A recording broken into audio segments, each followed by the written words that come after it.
Hi, welcome to Restrocast. Today, my guest on the pod is Leon Davoyan, CTO at Dave's Hot Chicken. Leon is someone who started at the bottom as the POS guy and rose up to become the chief technology officer of one of the fastest growing chains in the world right now. As one of the early super geeks to somebody who talks about driving his Fiat down the canyon when he wants to clear his head. Someone who, in middle of his career, went on to do MBA outside of America just to, not only learn but to make sure that he gets a view of the world that is outside of his comfort zone. Leon's journey was really, really interesting and worth learning from. Do watch. Welcome to Restrocast.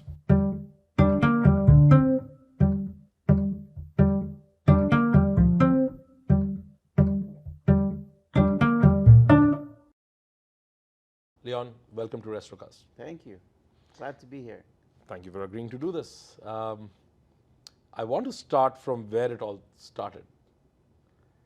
Take me through your early years and how come technology, and that to restaurant technology back in early 90s. When I was looking at your career graph, I was like, wow, you were doing tech in F&B when people were not doing tech in the world in general so well. How did it all start? That's right. So we're going to go even before I was old enough to work. So during my teenage years, I convinced my dad somehow to buy me a computer. And back then it was all DOS based, right? What year was this? Man, this was probably 1990, as early as 1990. So do you remember the computer? It was a Packard Bell PacMate 3. It was a 486 system with 1 mega RAM and a 40 megabyte hard drive. 486? Oh, sorry, 286. I'm sorry, it was Correct. a 286. Correct. It was a 286. 486 wasn't that. And so it started there, and then I was a band geek in high school, but that has nothing to do with it. But I met a lot of geeks through being a band geek, right? So I learned a lot about DOS and how to write batch files and to work the system, right? So then when I was 16, right when I turned 16, I got a job as a cashier at Universal. Who doesn't want to work at Universal Studios, right? And we started off on the cash registers, right? Your just typical cash register. And then, about 3 or 6 months into me being a cashier there, they started rolling out these big honkin' IBM cash registers, the ones that are connected and to a AS400 on the back end. And these systems would obviously go down all the time, right? Because it's a brand new system, brand new to the industry. So I would watch over the tech's shoulders as they're fixing it, right? Because it's all familiar to me. And so I ended up just going to the help desk naturally, right? Like my plan was to get a business degree. I was majoring in marketing. I wanted to go into marketing, and so this Universal was your part-time gig. And Universal was just enough to get enough money to pay for dates. Basically, that was my goal, right? My parents were paying for my college education. I lived at home during college, so all I had was all I needed was alcohol money and dating money. And that was it. That was my goal. And I remember I made $88 a week working part-time, and that's all I needed, and it was enough for me to do everything. So anyhow, so then I got hired into the POS help desk because they found that the stores that I was in didn't have any issues. Well, they did, but I fixed them because it was natural to me. So then fast forward to me graduating college, and I said, okay, this tech thing is cool. Now I'm going to go do what my calling is, which is go into marketing, do something. And I remember at the time I was making more than any entry-level job that I can find, right? I mean, I didn't go to the USCs or the Ivy Leagues of the world. I went to CSUN, right? And I was a C student. Who cares, right? It's like I just get the degree and that gets me wherever I want to go. So then I decided, you know what? I'm going to use my business degree, because it's a business degree with an emphasis in marketing, right? So I'm going to use the business degree to get into management. And so from there, I just fell into one job after the next and after the next. And although when you look at my resume, it feels as though I planned every single step, but I didn't. I've just been all over the hospitality industry because that next job happened to be in another sector, and so here I am today. It just naturally happened. And somewhere along the line, I went back and got an MBA, and I didn't want to get an MBA from the States because that would make me, just like every other MBA, it would just make me yet another MBA guy. So I went back home to Lebanon and I studied in one of the Oh, you're from top. Lebanon. I'm from Lebanon originally, yeah. No, I need to. So Then I need to dial this back to 90s. So you are saying that you got hands on 286 packet machine in Lebanon no, here we moved here in '89. in 89. So yeah, it was about a year after we moved here, and I remember exactly when I saw the computer. Right in Lebanon, there are computers, but it's not like it is here. Right, no one had a computer back in the early '90s. Right, it was something that businesses were just starting to adopt and Sure. trying to figure it out. You had accountants that were trying to make Lotus 1, 2, 3 work, and I was back in India, so as a kid, I got my hands on a 286 in yeah, '92. yeah, Yeah, so that was like in '93 there was a 386. right, I think for me the funny thing was that while this 286, 386, and 486 had no correlation to the years, yeah, in my head as a kid, '92 I got a 286, '93 386, yeah. 486, and '95 voila Pentium, right? So Pentium, yeah, so I mean as a kid for me it was like almost Intel is doing this by years. I mean of course yeah, later I realized it had nothing to do with them, but yeah. So yeah, that was my journey. I went. I got my MBA from the American University of Beirut, which is, you know, no one in the U.S. knows about AUB, right? It's AUB short. But when you look at the top 500 universities in the world, AUB is on there. yeah. It's not on the. I mean, it's like, maybe between 4 and 500. So it's on the bottom of the list, but it's pretty impressive. And so what was interesting there, because I wanted to set myself apart, right?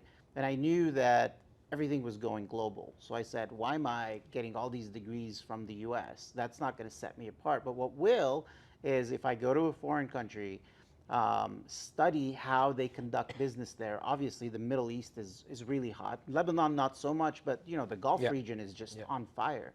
So, so what that university did is it would draw a lot of people from the Gulf to come to Lebanon for. It was an executive MBA, right? So your commitment was one weekend a month. So it was easy One for week in a them to. month. Yes, it was very easy for them to do. So you'd have full day Friday, full day Saturday, half day Sunday, and that was it. That Do you was speak Arabic? 1 month. I do speak Arabic. My mom's Arab, my dad's Armenian, so it's like, so I still speak both of the languages. And like how much of that Lebanese cultural influence still existed in your life while being here in the States for forever? It's still very strong, right? Because my dad's not around, but my mom is, and she lives like, let's call it, less than 2 miles away from me. So every day she sneaks in. She has a key to my place, so she sneaks in and drops in whatever she's cooked for the day. So when I get home at night, that I have, I mean, sure, I can put that in the fridge and go eat something else, but Middle Eastern food is so good. I love it. You know, so that part of it still very much so. Although I moved here when I was like 7 years old, I would have expected to be more Americanized. Sure, I'm very Americanized, right? When I went back to Lebanon to study, I realized that home is the U.S. and I'm more American than I am Middle Eastern. But it's very much of a hybrid thing, right? So I felt like I took the best of both worlds and kind of merged them together. And so that's how I live my life. But then my daughter, on the other hand, she's very like not, it's you just lose it, right? Over time, you just lose it, and then everyone kind of becomes American with just looking a little different. So in Indians, in Hindi, in Indian language, people from India are called desis. Desi is just like countrymen, Right. in Hindi, right? So we have a word for Indians who were like the second generation who were born in the U.S. and who go back to India, and they're like they're not able to understand what's going on here, right? Because people want to relate to them, but Yeah. they're completely out of like they're not able to relate. So the acronym is ABCD, American Born Confused Desi. so That's so ABCD is a thing. Like it's like when we have people over who are second generation Americans, Indian Americans, and somebody will basically say ABCD, and I think from that point onwards, like people make way for them that it's okay, chill. We understand that you don't get it. Yeah, that's very true. And that happened to me when I went back to the Middle East, right? I made some friends and that's when I learned that I was more American than I was Middle Eastern. Because my parents lived a very Middle Eastern lifestyle, right? Their friends were all from Lebanon. They went to Lebanese restaurants when they went out. And sure, they explored outside of that, but most of their life was lived in America as Middle Eastern people. So it was interesting to see that shift. So Leon, back to your universal time. You started, looking at these IBM machines and point of sale systems, and got hired by the IT side, Right. of Universal. Then what happened? Where did you move next? And And when then, did this become like pure IT role? you know, I was never really fully committed to it. So, as as a as a younger person, you're very not strategic and you just chase after money, right? So I knew that at Universal, I had to wait for either someone to get promoted or, unfortunately, die or retire, right? For me to step up, right? So, and I've always been very ambitious, right? And I love a challenge. I truly love a challenge, and I get bored very quickly if I'm doing the same stuff. So what I did is I started looking for a job. As much as I loved Universal and they paid for part of my education also, um, I started looking, and then I got picked up by Baja Fresh, and that was during the heyday of Baja Fresh, right? And so I would basically go out and open these stores, right? At the time, like DSLs were just becoming a normal thing in restaurants, so there wasn't very much DSL means like integration. the The lease connect, lines. yes, Yeah. the connectivity. So there wasn't very much to do other than make sure the POS system works, and you know what I mean. And you just sit there and wait for something to go wrong, which it never did. But I was traveling the country doing that stuff, and then I did that for a year, and then I kind of got bored of traveling everywhere. Had an opportunity, my first opportunity at the age of 25, to be a director at Santa Anita Racetrack. And so that was very interesting because it was a very boring job, but and I was truly an insurance plan for them, right? Because what food and beverage would do at the time at Santa Anita on the big race days, I mean, they would pull in like 1.6 million in revenue in one day. So they couldn't afford for their POS system to go down. So they literally hired me to make sure that POS didn't go down. It's, it's big stakes, so I did that for a while, and then I got bored, and I went into the How kind of, long did you do that? man, short stints, like maybe a year and a half. I did exactly a year at Baja Fresh. I went from April, I forget what the date was, from April to April. And then I did the Santa Anita thing for a year, and then I'm like, you know what?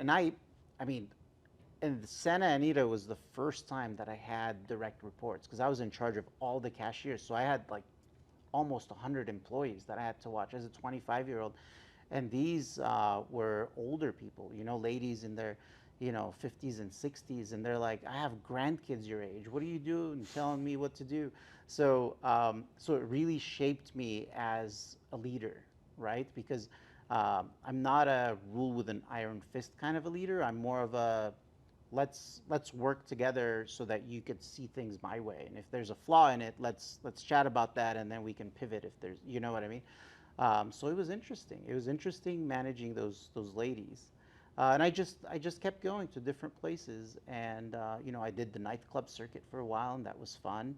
I worked on the Sahara Hotel when it was being converted into SLS, and that was probably one of the biggest um, accomplishments for me. I mean, I've had a lot of them. I've fallen into a lot of these like things where I'm like, oh my God, I've done something major here. What But was that like? What was the major challenge that you felt, you know, was really a big challenge and an accomplishment later on? Um, I'm not sure The if there hotels that was you're talking about, right? with the hotel. Well, it was brand new to me, right? The hotel world was brand new to me because I had restaurants down by then, and so hotels was new, and then you layer in a casino hotel, and it's a whole other world, right? Because from a wiring perspective, there's special requirements. So learning all of that stuff was really tough, and there was no one to basically say, well, here's what you need to do. So I had to learn while building the plans and everything like that. So it was very interesting. And what was more interesting was that so we did the plans, and then funding didn't hit on the project. So I ended up leaving SBE because '08 hit. It was around the time where '08 hit, which is why funding didn't hit. And so I moved on to Pinkberry, but I never saw my plans come to fruition. So fast forward several years later, they built the SLS hotel, and I got to go in and see how much of what I planned got implemented. And I think that was really rewarding, right? Because someone else took over the project. And you know, when you typically take over someone else's project, you tear it apart and like redo everything. So it was nice to see some of the things that I had put in there that were still there. What was the next stint after the hotel? So after SBE, I went to Pinkberry, and that's where I started finding my true calling, which is high growth companies, right? So Pinkberry was at a place where they were in California, mostly SoCal, and New York, because one of our California franchisees had a brother that lived in New York. So New York was just kind of a byproduct of being related to someone in California, and they wanted to move, you know, nationwide and worldwide. So so that was a challenge that I faced, is that how do we take this and take it to the Middle East and India and everywhere else, and then how do we replicate it internally? Oh, so you joined them when they were about to go When global? they were right, yeah, they brought me on board to help them do that, and so that was very fun and interesting. What year was this? This was it was right around when the '08 crash hit. So it was like September of '08, I think. You know, right when everybody was doing nothing, Pinkberry was just exploding. So they were, you know, getting real estate, you know, prime real estate, pennies on the dollar, and just kind of doubling down on that, you know, on that side of the business. So it was really fun to do that. And then after that, I joined Greg Dollarhide at Veggie Grill. So Greg was the guy that bought Baja Fresh and grew it and then sold it to Wendy's for multiples. And so, you know, he got involved with Veggie Grill, and he's like, we're going to do this thing all over again that we did with Baja Fresh. And he had done that with a couple other businesses in the meantime. So I took a pay cut and then went to Veggie Grill to help them scale it. And so we did some of that, and I ended up leaving and going to the Middle East to get my MBA, and my dad had some things to take care of, some legal things to take care of over there. So you went for your MBA in what year? 2015. 2015 to 2017. And your Pinkberry stint was how long? My Pinkberry stint was about 3 years-ish. 3 years-ish. If you look at my resume, it's not by design. It just so happens that way. I'm kind of, maybe I'll ask ChatGPT one day to figure it out. But I have about a 3 to 3.5 year shelf life at companies. Like, it's just at the 3 to 3.5 year mark, something happens and I end up going somewhere else. And it truly is a sweet spot for both sides, right? For the business and for me, right? Because I come in, there's two things that I do. I fix broken departments, and I scale companies, right, from an IT perspective. And so so at the 3 year mark, regardless of what the company brought me in to do, I end up accomplishing that, stabilizing. And once things stabilize, I get really demotivated because I'm not somebody that just wants to do the same thing over and over again. I don't want to keep the lights on. There's plenty of people that are really good at that. I would probably really fail at that. So I end up just hiring my replacement, and I've done that plenty of times. I'll hire my replacement, give it a month runway so that they're up and running, and then I exit and start something else. Was Pinkberry the first one where you got like a global exposure? Um, Yes. At SBE, there was some global exposure there. They were just about to expand the Katsuya brand, and they had a bunch of restaurant brands and hotel brands. Obviously, there were nightclubs, restaurants, and hotels mostly. So there was some exposure there, but I didn't execute on anything. It was a lot of planning and then no execution. So Pinkberry was the the whole thing, right? Planning to even formulating what the model looks like for international. Because the thing about international is that you're just giving them the secret sauce and they're running it. They're growing it. They're putting in their own POS. They have their own infrastructure and everything, right? So there's very little to do, but the little that you have to do, you have to make sure that you do it right. Otherwise, the international part of it becomes like it's hard to scale. So that's where I I mean, learned that. international in restaurant tech can be really wild because each country comes with its own, you know, fiscalization at times, their own language, their own currency, their own decimal system, and whatnot, right? So, Yeah. did you deal with that, or like was that not your problem? It was less that, and so the local franchisee like has all that, right, has all that figured out. The biggest challenge was that around the time that I was growing Pinkberry, there were a couple problems, right? um, there was news about Taco Bell, because Taco Bell in the early days allowed you to, as a franchisee, to get any POS you wanted. And then around '08 was when systems, just the heavy integration into systems like started really coming into fruition, where you saw your tech stack beyond just the POS at the core, right? There's all this stuff that was happening around it. So we learned from Taco Bell that having different POS systems was a disadvantage. So we didn't want to do that.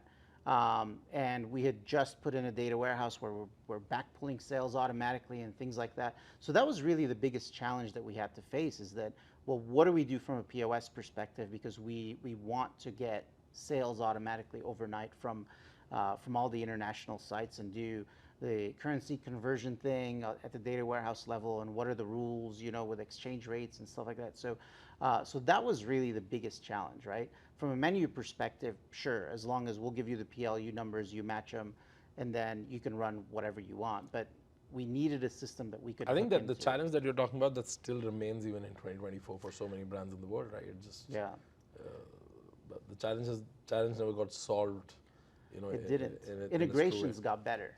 Yeah, yeah. So But that's still incremental. it is. Yeah, it's very much. Got it. And what after Pinkberry? So after Pinkberry, I did the veggie grill thing, and I grew it. Then went to the Middle East for 2 years. So I um, I had planned to go to the Middle East, and I said, you know what? I'm just going to become a socialite for 2 years. I've worked so hard in my career, and obviously the cost of living in Lebanon is much less, right? From a day-to-day standpoint, if you're going to go clubbing and drinking and stuff like that, it's about the same, right? And Beirut party is hard, huh? Beirut parties like no one else. I mean, the parties there are really, really good.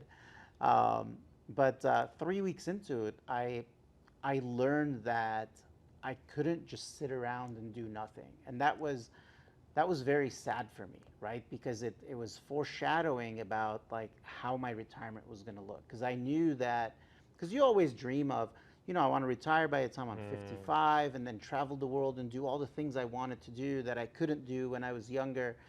But I realized that, sure, I can do that, but I have to be working part-time. So that's when I started a consulting gig.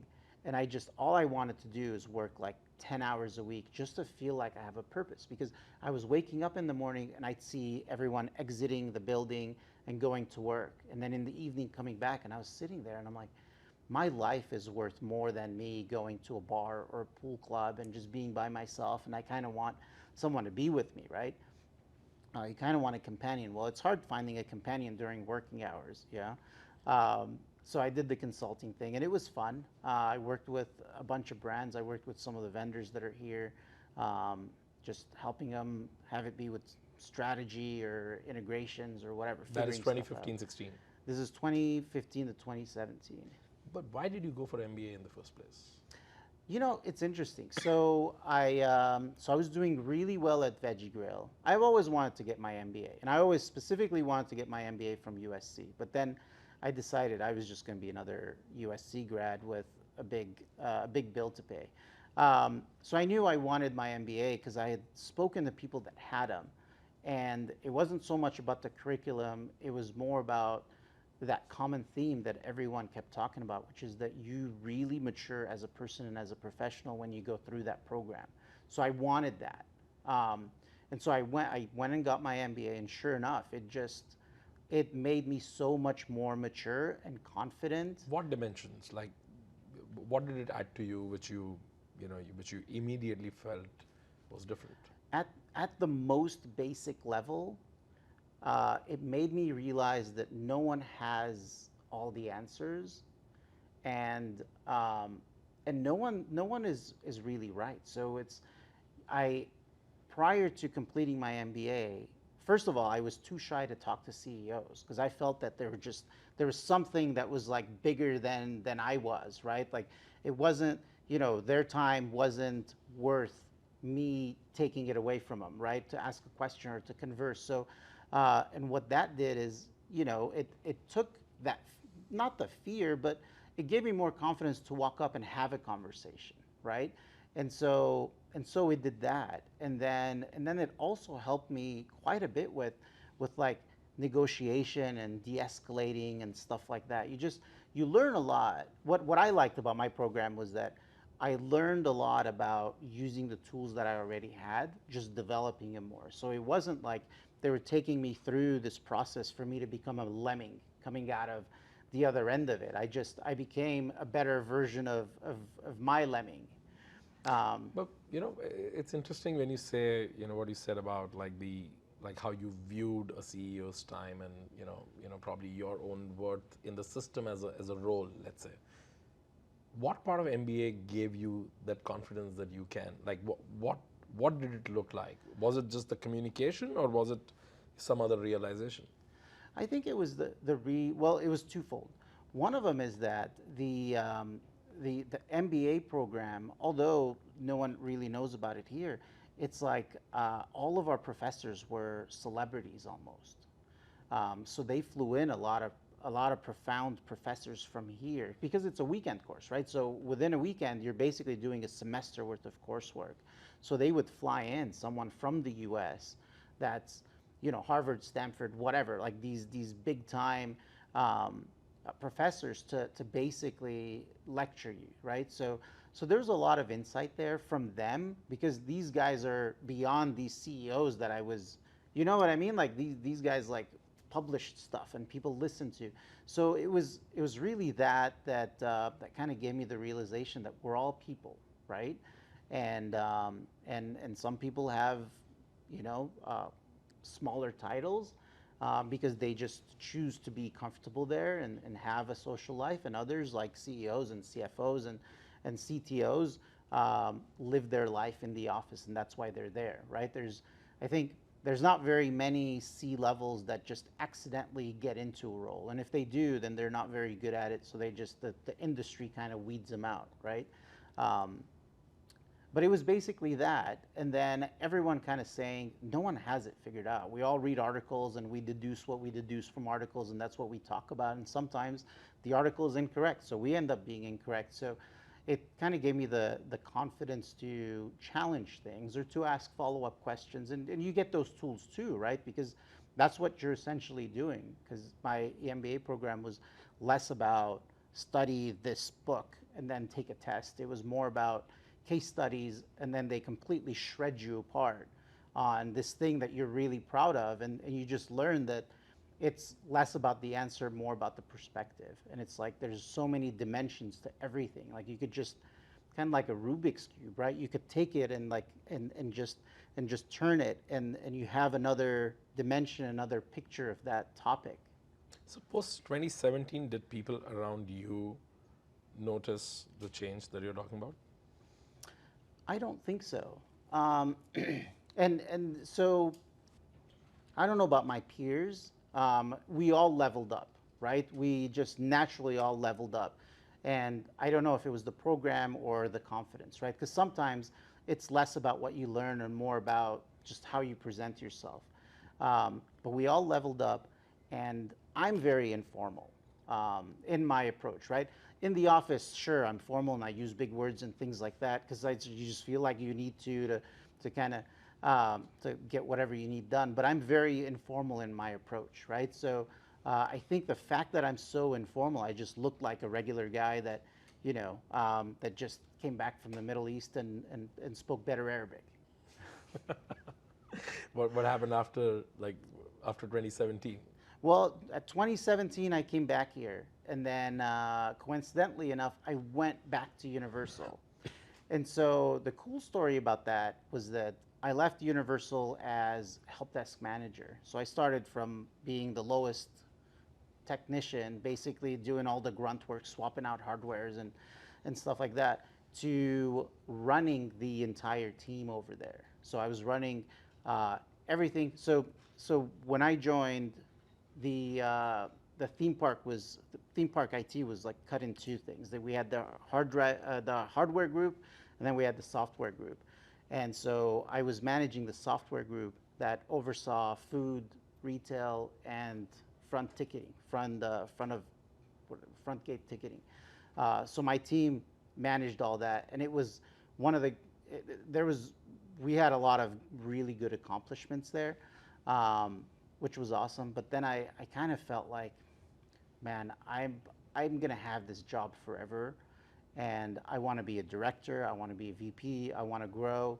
And if I want to do that, I don't have very many years to wait for someone to die. Because it's at that point, now you're gunning for director. And these people have been at Universal for 30, 40 years. And so you're like, are they going to retire? I don't think so, because the job's really easy. So, so I was kind of found myself in that situation. So I knew I had to leave. So less than a year into it, I got that opportunity to join Blaze Pizza. So I hopped on there, and joined Blaze. And so, we did 3.5 years at Blaze. and And I think Blaze was really like you joined them while they were in they were like their doing, high growth phase already, yes, right? yes. So Because for Blaze, I think the growth years were 2012 to 18, if I'm not wrong, or right. 19. A little bit before that. I mean, the pandemic really screwed things up. But up until the pandemic, it was still growing at a steady rate.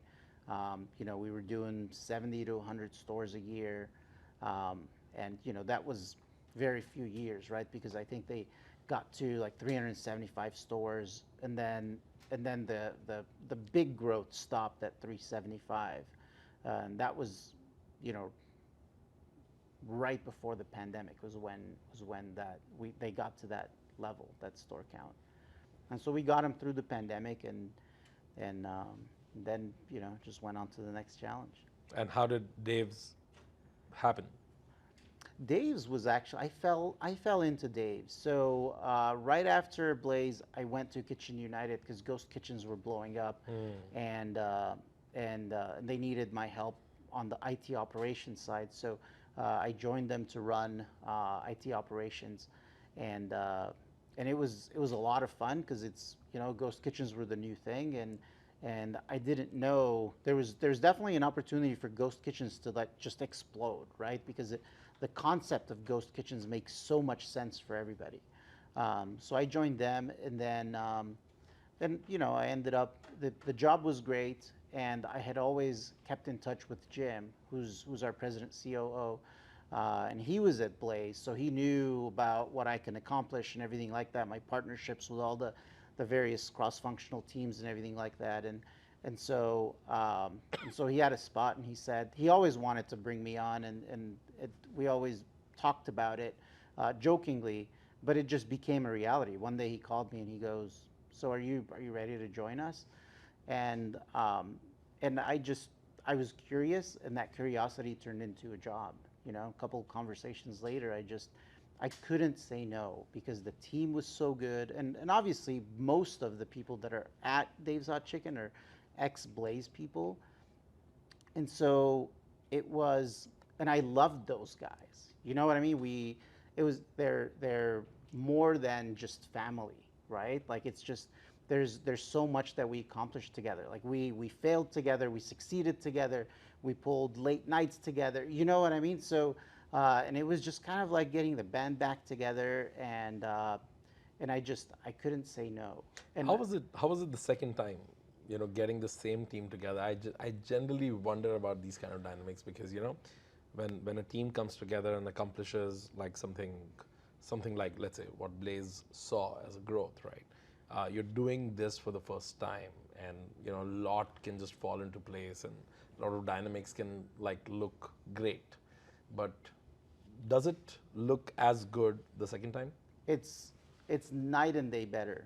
You know why? Because we all make mistakes. We still make mistakes until this day.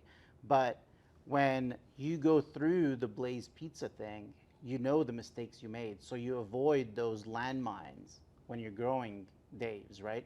And sure, you make some other mistakes at Dave's, and but it's just the entire team was just more mature. It's kind of like, do you golf? No. Okay, so you know, in golf, when your worst shot is always your first shot, right? And if you take the same shot over again, right, you do much better, right? Because you know what you did wrong the first shot, so it's like now you're swinging the club better. So it's exactly like that. Like we do things so much more efficiently with such fewer mistakes, but when you're advancing at that scale, you obviously make other mistakes, right? It's kind of like a video game, right? You beat the rookie level, now you're in the intermediate level, so it's like so now there's new challenges, right? And so you overcome those things, and really the team was very mature to begin with at Blaze, right? Because they're ex-Carl's, they're like the majority of them were Carl's Jr. people, so they grew that brand Correct. and kind of got raised in that brand. So we've all brought in a bunch of experience, right? Doing what we do here at Dave's, which is to grow a brand and to grow it right and to make sure that we don't lose sight of why we're here in the first place. What's keeping you excited at Dave's today? What's the challenge? You know, Dave's Unless we are is already hitting a 3.5 year cycle. no. I'm a year and a half in. I'm gonna be at Dave's for a really long time. I've made that commitment, and personally, I want to make that commitment because Dave's is a different kind of company. So, um, first of all, it's the best company I've ever worked at. You know, companies Wow. talk about culture, right? Having a good culture. And they have an authentically good culture, right? Our founders are still very much involved in the business. They show up at the office and and they're just, and whenever they show up, it's like this loud event. They come in and like everyone's shaking hands, hugging, and our CEO Bill is awesome, one of the best CEOs ever. I mean, his whole thing is just hire people and let them do what they do best, which is great. You know, a lot of CEOs hire great people, but then they have that fear of fully letting go and letting them make mistakes and learn new things and just kind of excel where they are. So he's very much about that. And Jim's awesome. You know what I mean? He's like one of the best people I've ever I worked with. loved our conversation. Like, you know, that's not out yet, Yeah. but by the time this comes out, I'm sure it'll be out. So, Yeah. yeah, I loved him. So the team is excellent. The culture is great. Everyone's awesome. Everyone's collaborative. It's like everything that you read in a magazine about what a great company looks like Dave's is the definition of that. That's a big one. It is. It is. It doesn't feel like work. So, and that's typically when I start kind of getting demotivated and thinking about leaving. When I wake up in the morning and I go, oh man, it's Tuesday. I got 4 more days to go. How am I? You know what I mean? And it's just when I wake up on Monday morning, I'm excited. And you know what? Monday mornings for me are not pretty because we have all of the meetings with the vendors on Mondays. My day starts off with a management meeting where we're basically updating the entire, everyone that's manager and above in the company on updates in our department. So, I have to set up a PowerPoint every morning, every Monday morning before 8:30 to update the company on what's happening. And I've never woken up and thought, oh God, it's Monday, I have to do that PowerPoint.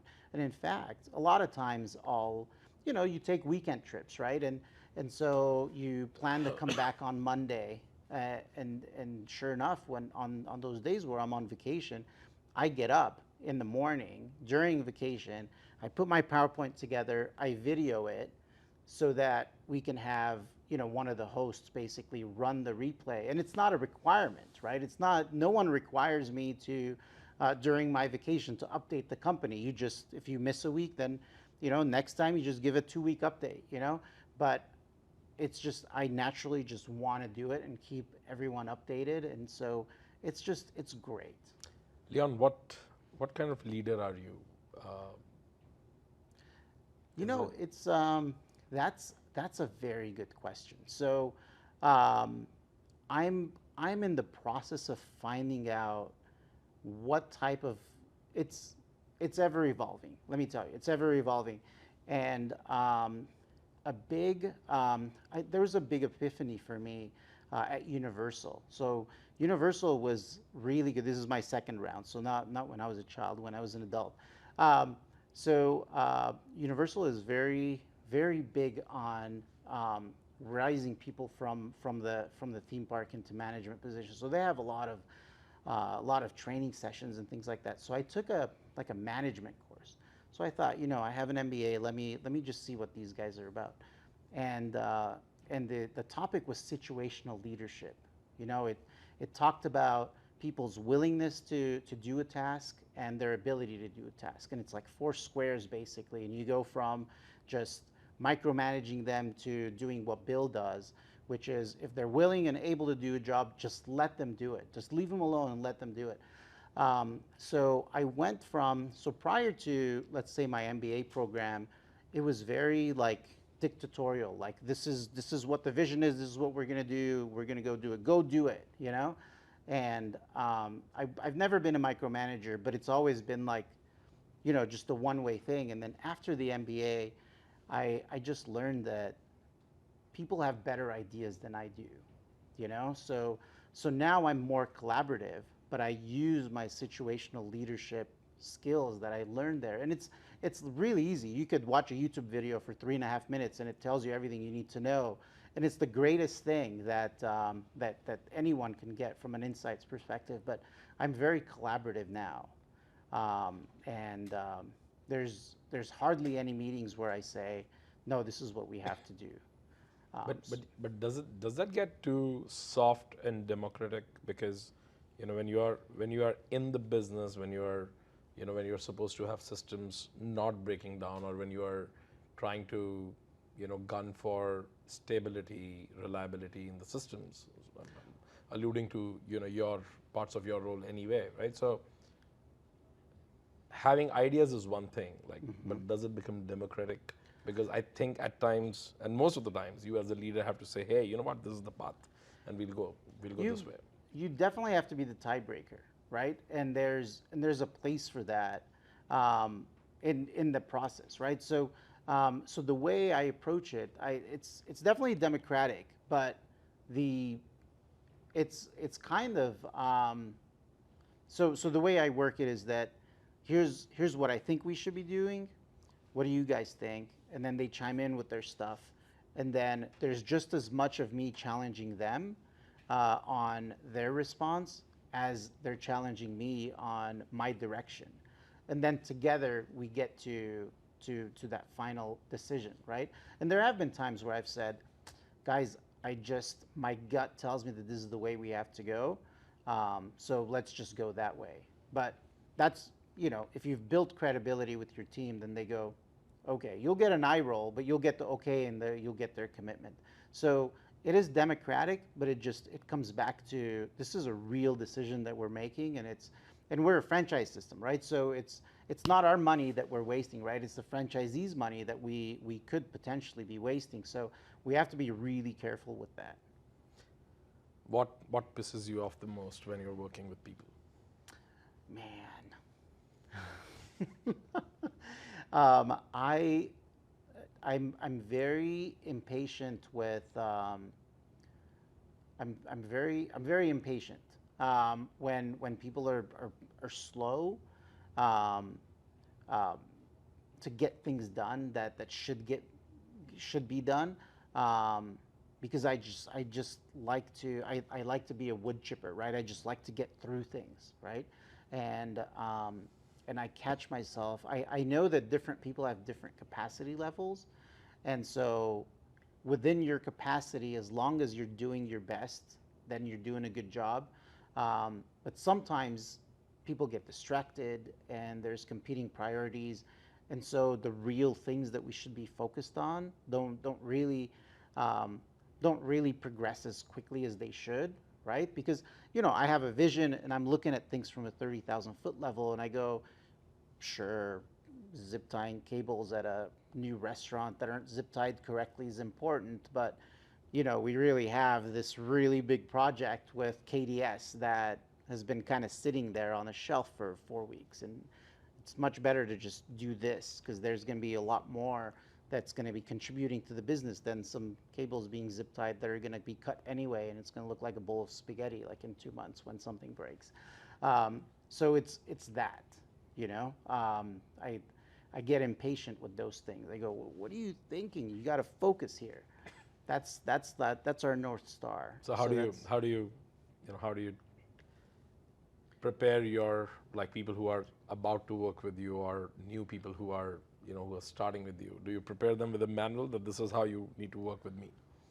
Um, there's no manual. It's kind of it's always I'm learning about them and their triggers, and they're learning about me and what I expect, and so it's always this push and pull, right? And we hire good people, right? That come to work with a purpose. So I also don't want to break anyone's spirit, right?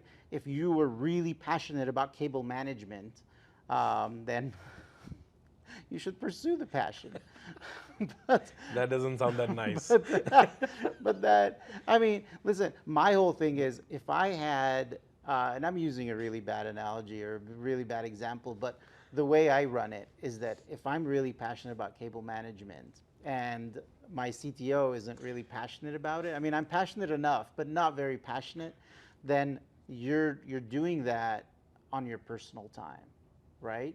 And what I mean by that is that if you spent 2 hours now re-zip tying cables, then maybe you should give an hour to something that really matters at the end of the day, where you maybe plan to watch some TV shows. But I don't force it. But it's the guys that I work for, I spend a lot, or I work with, I spend a lot of time with them, like learning them and learning what they like and what they dislike, and so as a manager, I'm more friendly with them, and I've learned that, and it took me a while to figure this out, that and I think I got this from one of the guys I worked with in the past, that I'm very friendly and with my team, but I can get serious very quickly, and they know that the switch has been flipped, so they get serious with me. So I have a really good knack on just flipping that switch without them kind of missing the beat on it, because sometimes that could lead to frustration too, right? When you get serious and they're still joking around with you. And obviously you always have to kind of have a really thin line in the sand on friendship versus like we're now mean business. What do you do when you have to fire someone? Firing people is never easy. It's never easy. So I always look for people's strengths, right? Because that's one of the things we have to do as a manager, right? Because you've assigned someone a task or given them a specific job, or they were hired to do a specific job. If they're bad at that, doesn't mean that they're bad at everything. So I try to find what people are passionate about and what they're good at, and put them there. But sometimes you don't have a space for that, and so you have to do what's right for the business. So what kind of manager or leader are you when you fire people? Is it confrontational? Are you still able to, like, what happens when somebody else is not doing right and also bitter, not able to understand what you're saying? What do you do? I don't think anyone. I fired a couple people in my career. I don't think any one of those people were surprised when the event actually took place, right?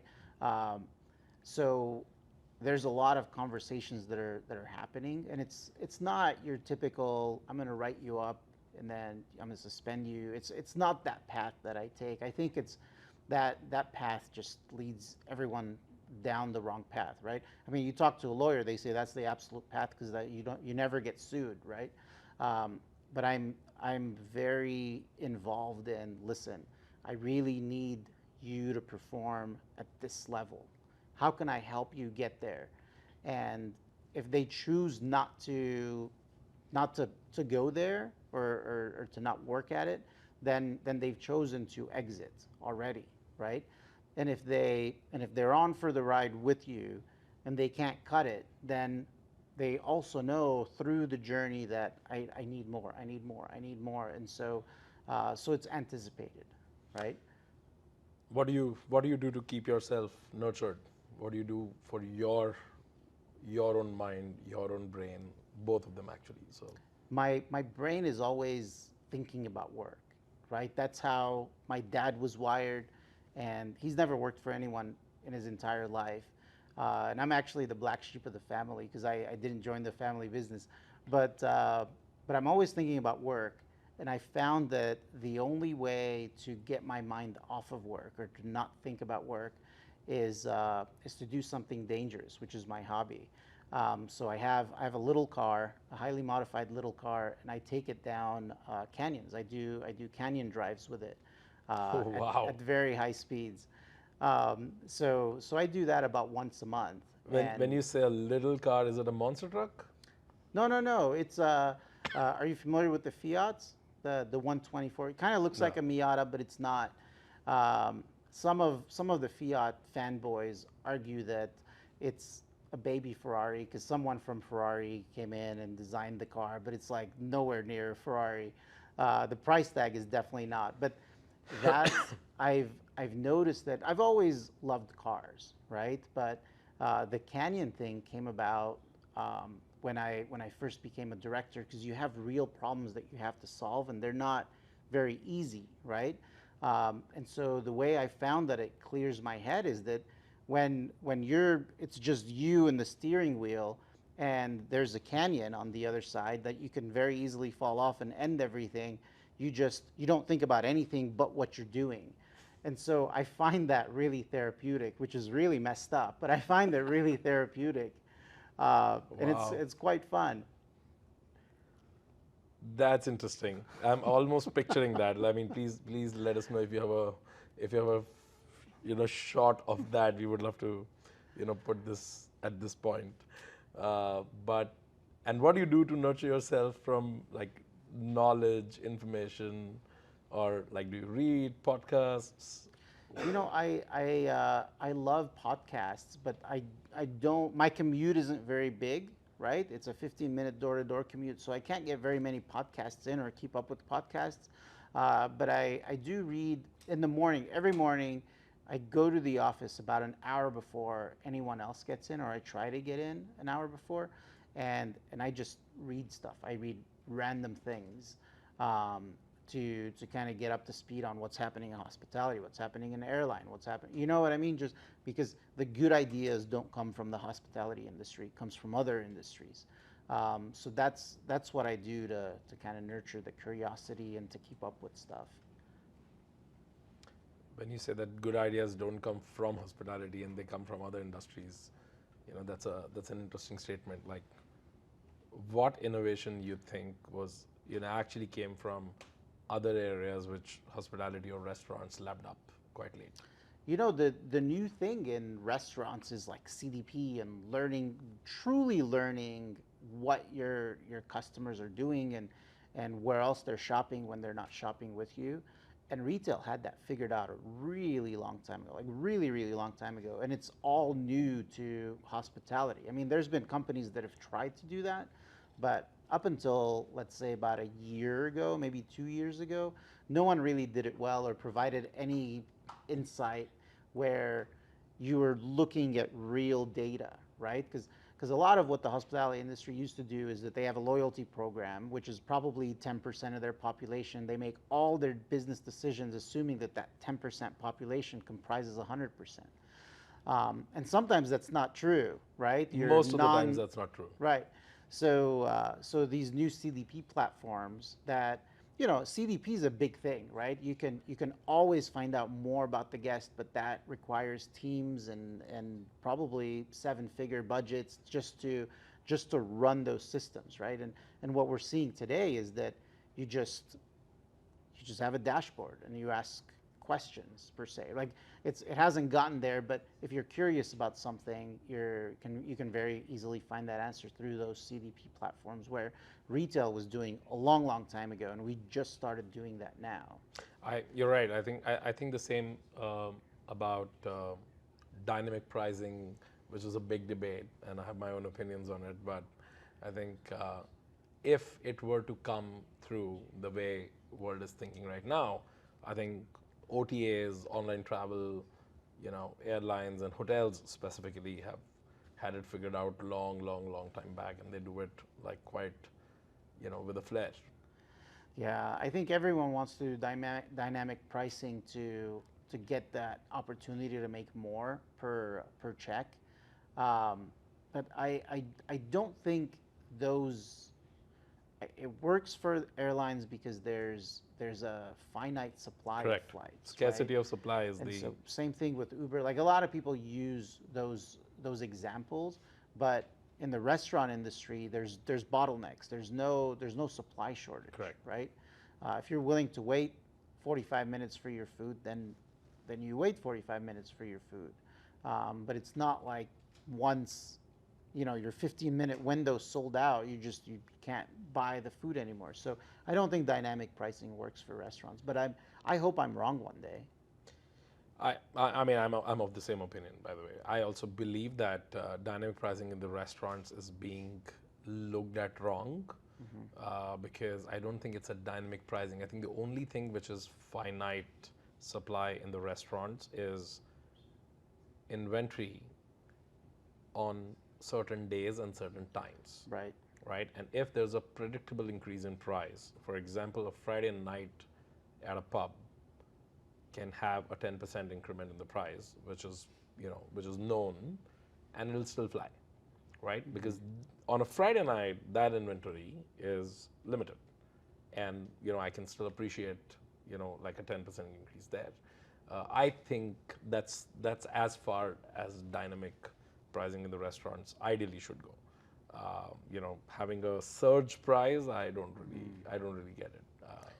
I keep seeing all the debates, and I mean, I run a tech company, right? So technically, we are supposed to also offer, integrate, with these systems. Yeah. But I am saying this as a past restaurant operator as well. That when I look at it, I'm like, you know what? Just because technology can do that doesn't mean that we should do that, right? I mean, it's probably anti, restaurant customer or restaurant, the way restaurants operate. Yeah. It's interesting that you made that comment about Friday night. It resonates with me and it makes sense, but only if the restaurant, and this is where it's going to fail, right? Only if the restaurant guarantees that I'm going to get my food in 15 minutes, right? Because I'll pay 10% Correct. more as long as you deliver timely. So some sort of a priority. Yeah. Yeah. So if I pay 10% more and I'm still waiting 45 minutes, then why am I paying 10% more? You just, if you want to raise your price, my whole thing is, you want to raise your prices 10%, raise it. No one's going to say anything. There's, few people will drop off because they can't afford it anymore.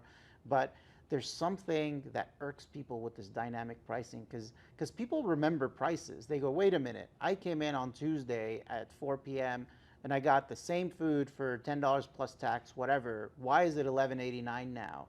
And so it's like people kind of feel cheated, right? And that's not good. And then the younger population games the system, right? They go, okay, well, if at 2 o'clock it's $11 and at 4 o'clock it's $8.99, I'm just going to wait 2 hours and I'm going to go, So it's like dynamic pricing isn't always an advantage. I don't think it will be an advantage in restaurants, but we'll see what happens. Yeah, I think plus one to that, my opinion also is kind of you know, against it, if that's not strong enough.